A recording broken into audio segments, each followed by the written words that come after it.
Bueno, Semana de Mayo y ayer estábamos invitando a todas las charlas creativas, ¿no? Que se propone justamente desde la Dirección de Cultura y Turismo de Curuzú Cuatiá y va a estar el doctor Chaik en una charla creativa.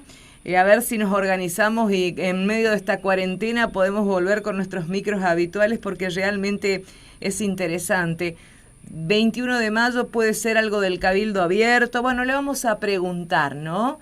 En cuanto a lo de mayo, pero él también va a hablar otras cuestiones importantes en esta charla, es otro el tema que apunta y ya lo vamos a estar convocando para ello también.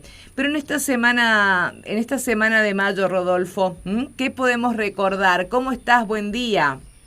Buenos días, Mercedes. Y la semana de mayo siempre es una época, por lo menos para mí, de emociones encontradas, porque una cosa es la celebración de mayo propiamente dicha, quizás demasiado simplificada en nuestra tradición histórica.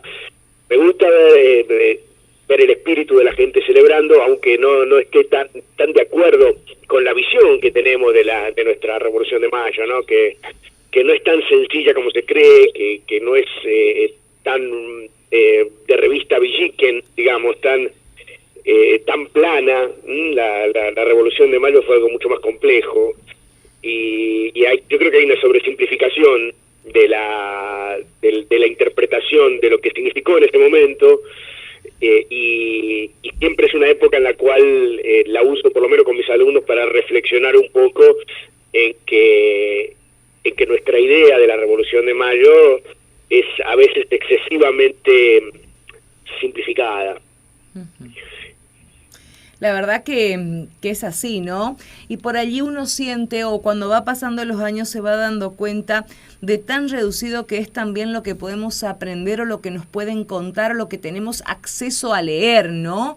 Y no por allí en la profundidad de estos grandes acontecimientos que sucedieron justamente allí en el 1810. ¿Qué es lo que por allí no se cuenta muy a menudo o no se lee en los libros? Y lo que hay que entender es que nosotros relacionamos la Revolución de Mayo con la Argentina. Ya ahí arrancamos mal. No había Argentina en ese momento.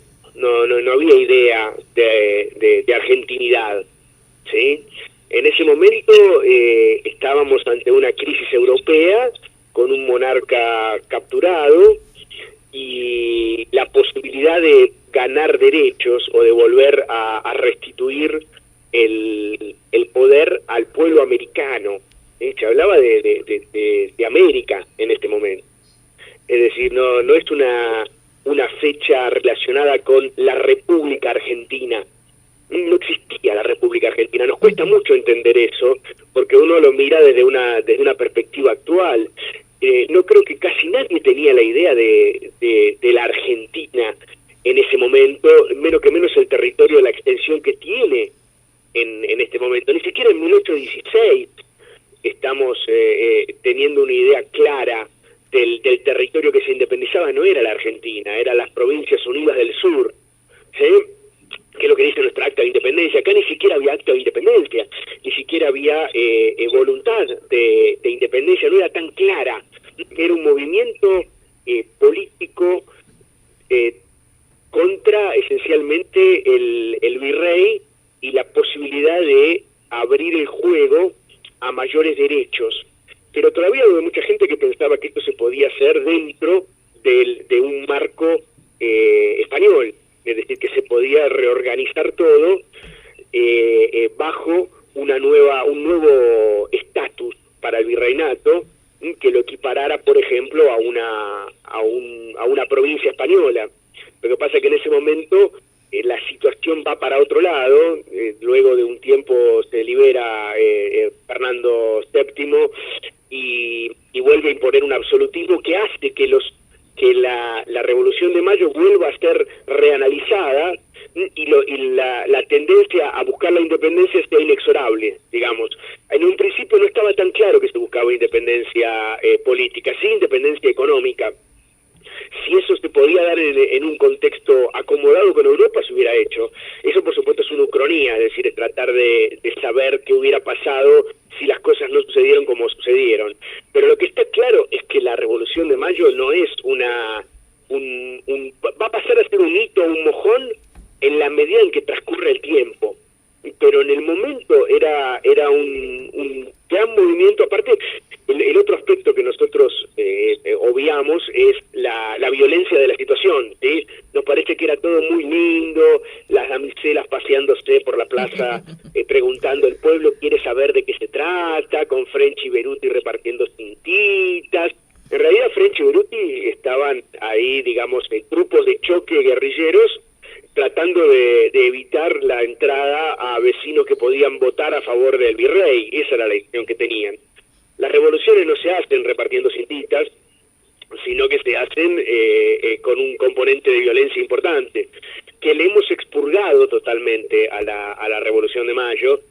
El apriete que recibió Cisneros para dar cabildo abierto fue monumental. Digamos, Cisneros no se levanta un día y dice, voy a dar un cabildo abierto porque creo que vamos a abrir los derechos. Lo apretaron mal contra la pared y lo pusieron ahí, le dijeron la cabeza o el cabildo abierto, y dijo cabildo abierto.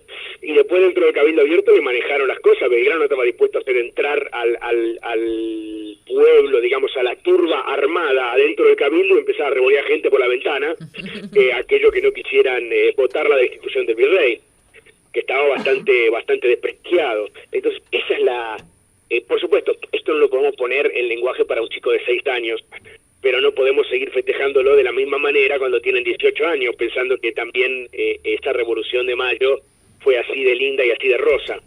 Ninguna revolución es totalmente limpia y ninguna revolución es sin violencia. Los derechos no se otorgan, se consiguen.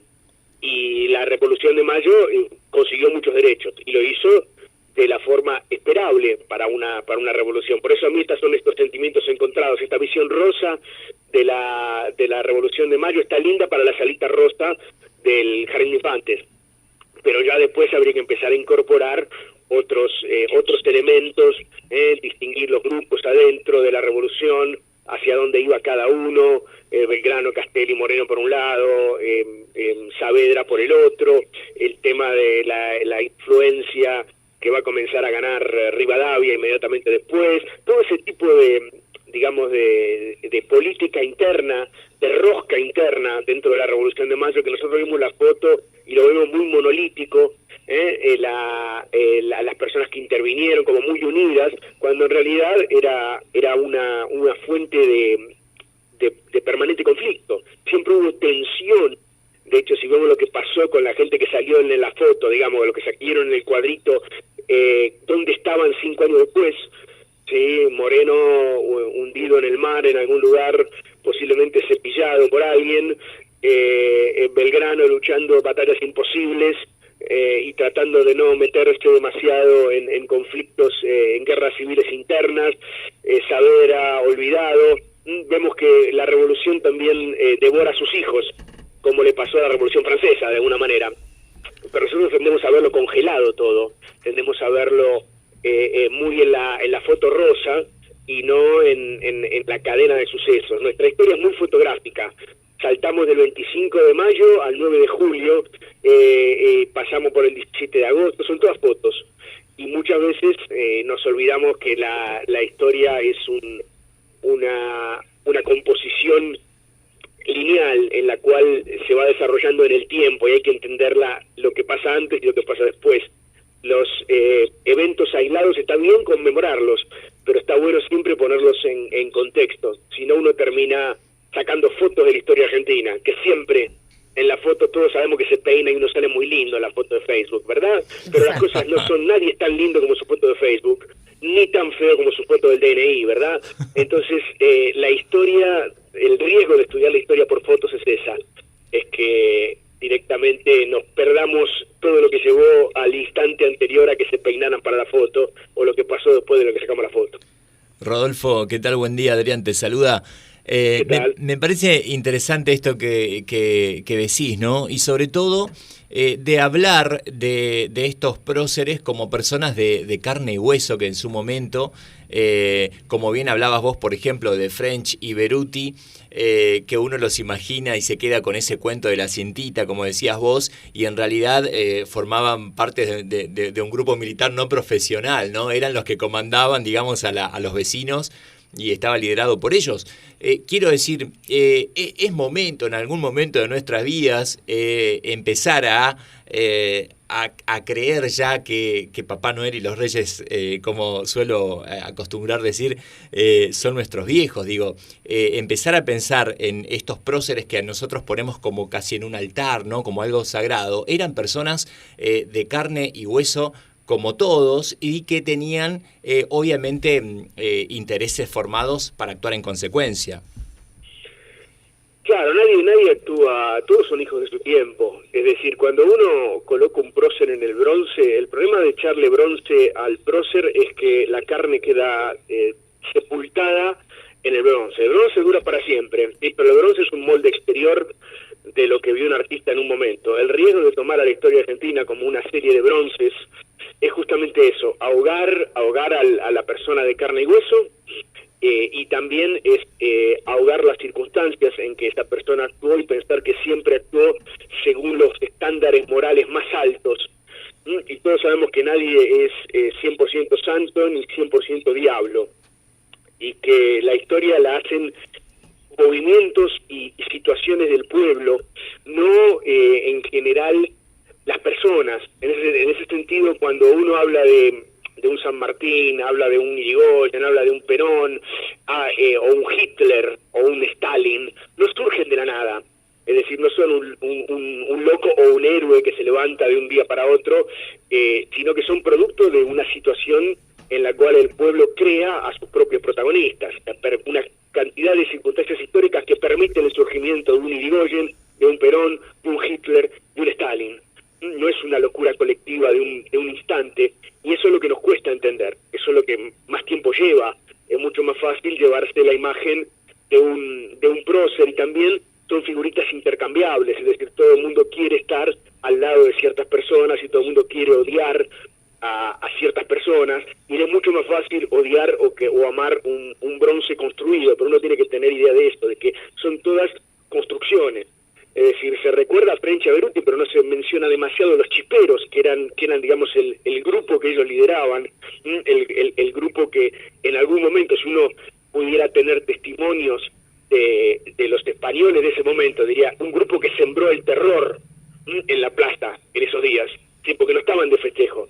Si uno era un español monárquico y quería entrar a votar por el virrey, French y Beruti lo agarraban de la bondiola y lo sacaban a patadas.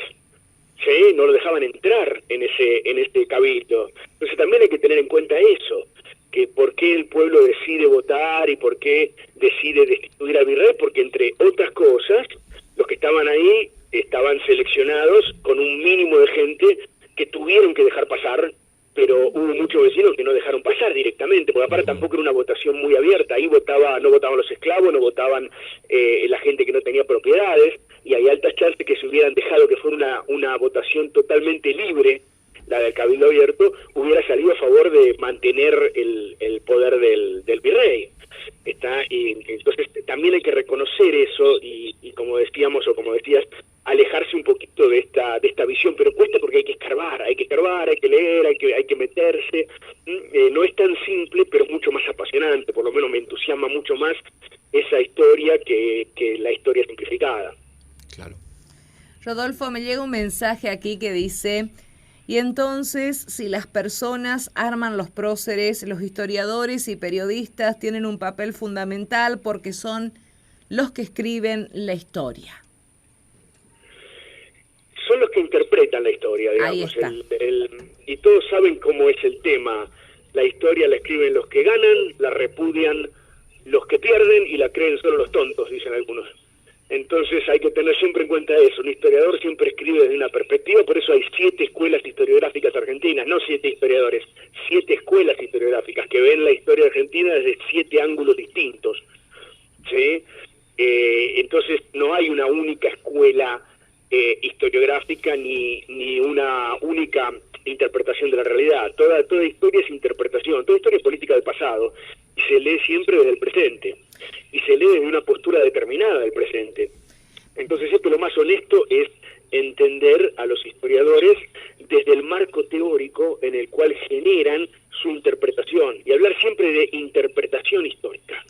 ¿Sí? Toda historia es una interpretación. Si olvidamos eso y consideramos a la historia argentina como la historia con mayúscula, como una única historia, eso lo hicimos durante muchos años con la historia, la Escuela Historiográfica Oficial, digamos, la que fundó Mitre. Esa fue la historia argentina. Mitre, sus simplificadores de historia para el pueblo, como habrán sido Levene, como habrá sido Grosso y Astolfi, que seguramente las abuelas habrán estudiado con los libros de Grosso y de Astolfi, que son versiones simplificadas de la historia de Levene, que es una versión más o menos completa de la visión mitrista de la historia. Bien. En definitiva, fue un general de la nación y político y presidente que escribió la historia. Pretender que un presidente de un partido que escribe la historia, escribe una historia neutral, es medio loco. Lo que pasa es que a veces nos olvidamos de que ese es el origen de la Escuela Historiográfica Oficial, liberal o mitrista de la Argentina, y tendemos a pensar que eran historiadores neutrales. Uno siempre, como yo siempre digo, traduzcámoslo a términos normales. Tenemos un fundador de la historia argentina que fue un presidente. Es como si la historia lo hubiera escrito Perón, Kirchner o Macri. ¿Qué cosas distintas dirían si hubieran sido historiadores? Lo que pasa es que después de 200 años nos olvidamos, pero no deja de ser un presidente. ¿Qué va a decir Mitre de la guerra del Paraguay? Que él fue a pelearla, por ejemplo. ¿Qué puede opinar de la guerra del Paraguay, donde él estuvo involucrado? Eso es totalmente natural. Yo no espero que la historia de Mitre sea neutral. Lo que me sorprende es que con el tiempo y con el pasar del tiempo nos olvidemos de quién la escribió y por qué la escribió. Entonces, eso devuelve, creo, un poquito de perspectiva mucho más sana a nuestra interpretación. Por eso es tan complejo, por eso acá en casa tengo algo así como 500 y pico de libros solo de historia argentina, con distintas escuelas. Siempre estoy leyendo algo y sigo todavía debatiendo y tratando de armar con un rompecabezas mi propia versión de la historia argentina. Es algo de nunca acabar, y por suerte para mí, porque me gusta. Y bueno, habiendo leyendo tanto, Rodolfo, ¿qué te parece oportuno remarcar o traer a esta semana particular de 2020, ¿no? ¿Qué te parece? ¿Qué parte de la historia de toda esta semana de mayo te parece importante destacar o por lo menos traer al presente como interesante? Y yo lo que me gustaría destacar sería volver a poner en perspectiva la Revolución de Mayo. La enseñanza que yo sacaría es: todo proceso no sabemos a dónde va a terminar. Si yo rescataría algo de la Revolución de Mayo, es gente que inició una revolución contra el poder en este momento sin tener muy en claro todavía hacia dónde iba la cosa. Lo único que tenían era una necesidad, o veían una necesidad de un cambio. Veían una necesidad y una oportunidad de un cambio, pero que era un proceso abierto. Es decir, yo me llevaría el hecho de no considerar a los eventos históricos en el momento en que suceden. No está muchas veces bien definido el destino que van a tener. Y la Revolución de Mayo terminó como terminó después de muchos hechos posteriores a la Revolución de Mayo. Podría no haber sucedido nada, podría haber sucedido cosas completamente distintas. La Revolución de Mayo fue un proceso. Y yo me llevaría algo, sería pensar que en mayo de 1810 se inicia un proceso que va a culminar con la formación de un Estado nacional, como en la Argentina. Pero de ninguna manera en ese momento estaba creado, o la gente tenía la conciencia de que estaba creando un país nuevo. Entonces sería mirar la historia con los ojos de ese momento, no con el diario del lunes ya salido. 200 años después sabemos dónde terminamos. Yo creo que esa gente no sabía a dónde terminaba y actuaba en un marco de incertidumbre muy importante. Entender eso es lo que yo me llevaría. Bien, Rodolfo, para cerrar, ¿podés darnos un pequeño anticipo en segundos? Porque sé que hay una interesantísima charla el próximo martes, 26 de mayo, en cuanto a la historia de las pandemias también, ¿no? Que es lo que por allí hoy ocupa la atención de la mayoría de las personas. Sí, esa es una invitación que me hizo la Dirección de Cultura de la Municipalidad a participar en una serie de charlas, y me pareció interesante aportar el tema de una perspectiva histórica de la pandemia, porque ahora todos son expertos en pandemias y todo el mundo está hablando, estamos hablando todo el día de tasa de mortalidad, de tasa de letalidad, infectividad, y a veces tendemos a pensar de que este es un evento único, y la idea de esa charla justamente es ir hacia atrás y revisar las grandes pandemias o grandes epidemias que ha tenido la humanidad. Está desde los comienzos, desde las primeras, que iba a partir de la peste de Atenas en el 400 y pico antes de Cristo, ¿sí? En la guerra del Peloponeso.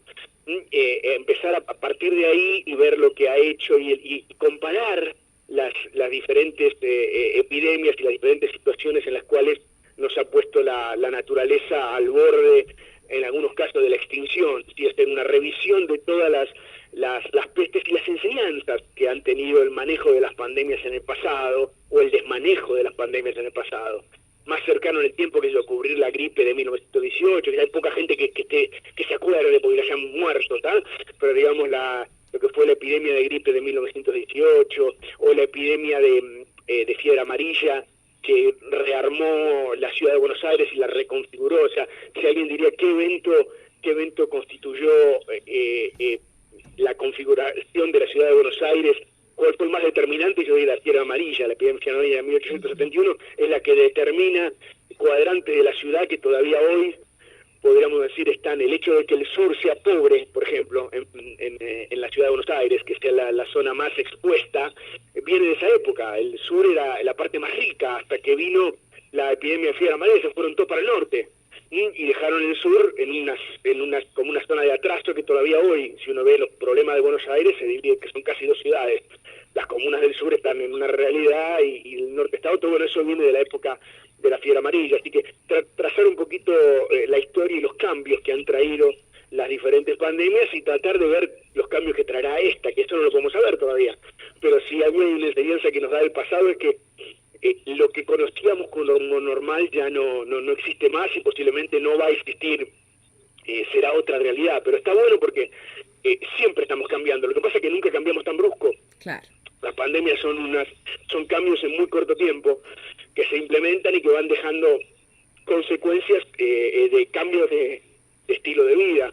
Se hizo ya, por ejemplo, el tema de compartir una ronda de mate, difícil que el chancho chifle, digamos, ¿no? Cuando todo esto se levante, todo el mundo sueña con volver a la normalidad, y nadie hizo el estudio, todavía no tuvieron, digamos, no tiene la suficiente repercusión internacional, pero la cantidad de bichos que debe quedar arriba una bombilla, pues si uno tiene COVID, no me cabe la menor duda claro, de que estamos complicados. O sea, algunos hábitos van a tener que ir reajustándose indefectiblemente hasta que por lo menos aparezca una vacuna, o tendremos que ir cambiando algunas cosas para siempre. Pero la idea es esa, es poner un poquito en perspectiva todo